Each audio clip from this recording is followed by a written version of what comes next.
Alright, this is Lewis. I wanted to talk briefly about determinism and just some concepts I'm working with. So, I read some interesting, I forget someone, I know someone in the group posted something, and I was reading it about determinism. And basically, they boil it down to we can, we can, we might disagree that on some concepts of free will versus destiny, or like if you have limited choices, can we really say that's free will if my choices are chosen for me?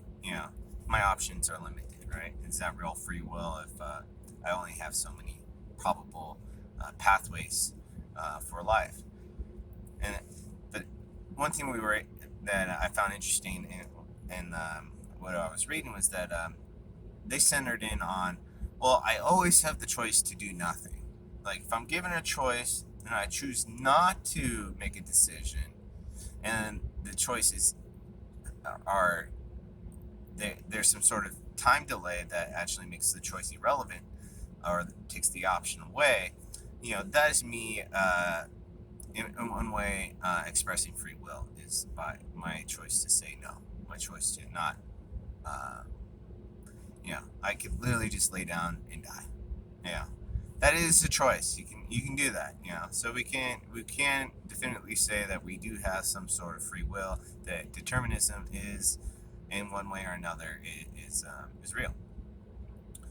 So to add on to that, though, is I've always kind of tried to stay away from this concept of like destiny. Like you have a destiny, right? I think we can look at most people and say what is most probable. I would say there are more probable pathways that one might take in life, and we could argue there that these are your destinies. And there's all sorts of voodoo, uh, metaphysical people talking about the Mandela effect, and how you might have alternate timelines, but they really kind of have there are a convergence of timelines on specific events, and so no matter, they would argue that no matter what it happens, of all the choices you make, there might be branching off of your branches that are taking place, parallel universes, whatever. Like every choice creates another parallel universe, but eventually these branches circle back to a convergence of timelines. So instead of having an infinite amount of parallel universes out there, you really just have like a bubble of existence, and that it always ends up circling back to these key points. Now I'm just talking here, and I'm not saying one thing it's one way or the other, but I do find that uh, I do find it useful to look at my life and be like, what is most probable? What are some of the probable pathways for me to take? And if I can project myself down these timelines, I'm able to maybe plan accordingly. Something I've mentioned before is the question is, how do we get to paradise? How do we get to the promised land? And the truth is, you walk there. You set goals, and you walk there. You walk through life. You breathe through life. You set these goals, and you start heading there. And I find that a lot more supportive than thinking that I don't have any sort of choice. It doesn't matter what I do. I'm destined to do this, or something like that. So for me, I find it more supportive to believe that we do have more probable futures, but we are in control of our destiny. We do have free will, and and simply, you can always say no. We always have the choice to say, I'm not going to comply. I'm not going to be a part of these systems. I'm not going to be a part. I'm choosing. I don't need to. I can choose not to act. I can choose to act.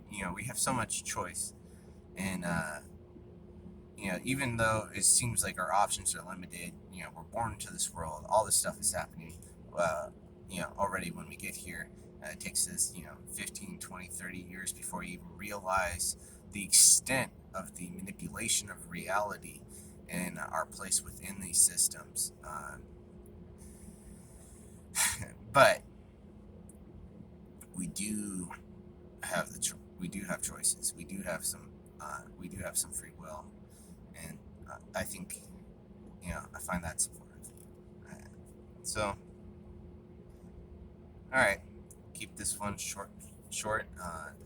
So this is me talking about just a little bit about determinism, the idea of that we do have free will, um, and if we want to project ourselves forward into the future for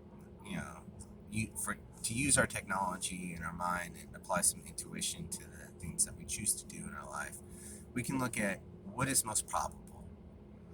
If I want to be successful, what do I like to do? What can I do? I can do anything. But what's most probable? Probably not going to be the president. Why? Because I never wanted it to be. I haven't built any sort of foundation to get there. It's not a very probable future. But could I be a big CEO of a company one day, of my own company? Yeah, I could possibly do that. I could start a community farm. I could do all these things. I could be a math teacher.